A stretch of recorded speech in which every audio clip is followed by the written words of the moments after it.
ډونالډ ټرمپ ایران ته ویلي دي که چېرې تاسو زه قتل کما نو بیا به ستاسو خیر نه وي ځکه 1000 میزایل زموږ آلریډي په ټریګر پرتې دي او بیا به د ایران هر ځای ټارګټ کیږي. ډونالډ ټرمپ ایران ته دمکیانې ورکړي دي خو بل طرف ته ایران هم چپ نه دی پاتې شوی او ډونالډ ټرمپ امریکا ته قراره جواب ورکړی دی. بل CNN هم د دې حوالې سره یو ریپورټ جاری کړی چې په هغې هم ډیټیل سره خبره کوو. بل امریکا چې کوم د ایران نه پابندي ختمه کړې وه چې تاسو عالمي منډۍ کې تیل خرڅولی شئ نو په هغې باندې دوباره پابندي لګېدلې ده چې د ایران ډېر غټ مقدار کې تیل چې کوم دي هغه پسو شوي دي. په دې ویډیو کې ډېر اهم اپډیټس دي ډیټیل طرف ته زه ټول نه پهله په ډونالډ ټرمپ باندې خبره کوم.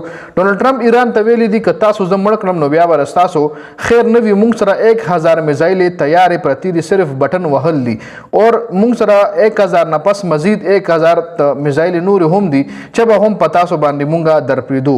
قطر طرف نه چې کوم جهاز ټرمپ ته ورکړل شوی و نو په ټرمپ په هغه جهاز کې د خپل یری په وجه باندې نه دی تللی. اوس دا خبر چې کوم دی صحافیانو جاری کړی و اخباراتو کې ورکړی نو اوس هغه صحافیانو ته نوټس هم جاری شوی دی چې تاسو ولې دا خبر ریپورټ کړی دی چې تاسو ولې د ټرمپ د یری دا خبر ریپورټ کړی دی چې ټرمپ د قطر په جهاز کې نه دی تللی د خپل یری په وجه د خپل سکیورټي خدشات په وجه باندې. نو اوس هغه صحافیانو ته باقاعده نوټس جاری شوی دی. ټرمپ ایران ته دمکی ورکړې ده چې که چېرې تاسو زه قتل کما ټرمپ یریږي اوسه چونکې آیت الله خامنه‌ای چې کوم دی هغه هیڅ کله هم داسې بیانات نو ورکړي یعنی ایران ته داسې نو ویلي که تاسو زه قتل کم زه به داسې وکړم یا به ایران داسې وکړي یا به زموږ آرمي داسې وکړي. خو بل طرف ته ټرمپ چې کوم دی د خپل یارې نه داسې بیانات جاری کوي.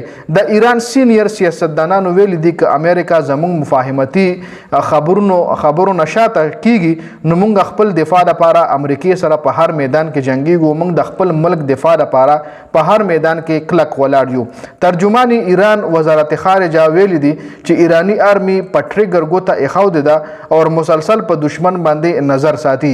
که دا معامله جاری وه نو مونږ جنگ ته تیار یو یعنی که امریکا جنگ جاری ساتي نو مونږ هم ورته تیار یو. د امریکا چې کومه آرمی ده مونږ هم په ټریګر باندې ټریګر مطلب د تماچې هغه پیسټل له ویلې کېږي یا د میزایل بټنې ته ټریګر ویلې کېږي نو مونږ هم ګوته چې کوم دی وایي په ټریګر پرته ده. که تاسو چیړ کوئ نو مونږ هم ګوته په ټریګر پرته ده. ښه اوس CNN چې کوم دی یو ریپورټ جاری کړی دی چې ایران په نیوکلیر سایډ باندې دوباره کار شروع کړی دی یعنی ایران چې کوم اټم بم جوړولو یا نیوکلیر کم پروګرام په هغې جنګ هم دی نه شروع شوی دی چې ایران به ولې اټم بم جوړوي ټول جنګ چې کوم دی هم د دې ځای نه شروع شوی دی. نو CNN وایي چې ایران یو ځل بیا په خپل نیوکلیر سایټس باندې کار روان کړی دی میزایل سیسټم یې بیا اکټیو کړی دی. امریکا میډیا ویلي دي چې امریکا ایران کشیدګۍ کمولو دپاره خلیج ملکونو ایران سره خبرې اترې کړي یعنی عرب ملکونه چې کوم دي هغه ایران سره خبرې اترې شروع کړي چې دا جنگ ختم کوي یا روغ وکړي. امریکا طرف نه چې ایران ته کم ریلیف ملو شو د پټرول هغه چې تاسو یعنی ایران ته ویلو مذاکراتو کې چې تاسو باندې موږ د پابندي ختمو چې تاسو پټرول اوس عالمي منډۍ کې خرڅولی شئ. نو اوس د هغې په وجه باندې ایران خپل تیل عالمي منډۍ ته وړل چې اوس پې دوباره سانکشنز ولګېدو دوباره پې پابندي ولګېد. امریکا وایي چې نه به خرڅوي دی په عالمي منډۍ کې خپل تیل په ده به را پابندي برقرار مونږ وساتو. نو اوس د ایران هغه تیل چې کوم دی پسو شوي دي جی. ایران عرب امارات ته هم ویلي دي ایران دوبۍ ته هم ښه صفا الفاظو کې ویلي دي چې ته د امریکا او د اسرائیل د یاري پرېږده امریکا او اسرائیل سره د خپله ملګرتیا پرېږده. بحرین کویت او جردن کې ایران آلریډي د امریکا اډې ټارګټ کړي دي او دوبۍ ته هم ویلي دي چې بس ته کلار شه که نه کلار کېږي زموږ منې ټارګټ ته جي.